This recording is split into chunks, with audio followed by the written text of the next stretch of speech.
მოგესალმებით ყველას.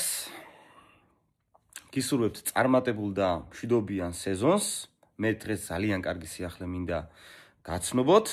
ბევრმა შეიძლება ნახეთ Facebook გვერდებზე გადაზიარებულია უკვე მონადირეთა კლუბების მიერ ეს ძალიან მნიშვნელოვანი და საინტერესო ფაქტი და ფიქრობთ რომ საქართველოში პირველად მოხდა მონადირეების მფარველი წმინდანის ხატის დაბრძანება. ანუ საგურამოს მამათა მონასტერში, საგურამოს ბზიანის მამათა მონასტერში მონადირეების მფარველი წმინდანი ევსტათი პლაკიდას ხატი დავაბრძანეთ რამოდენიმე კვირის წინ და 3 ოქტომბერს არის მისი ხსენების დღე.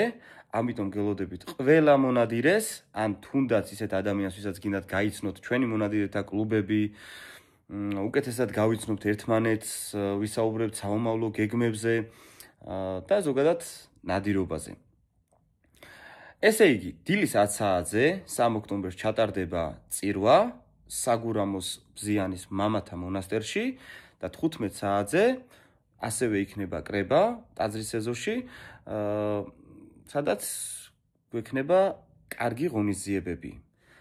დასწრება თავისუფალია, უბრალოდ მთავარია თქვენი სურვილი, მობრძანდით, გელოდებით ყველას. წარმატებებს გისურვებთ, მომავალ შეხვედრამდე.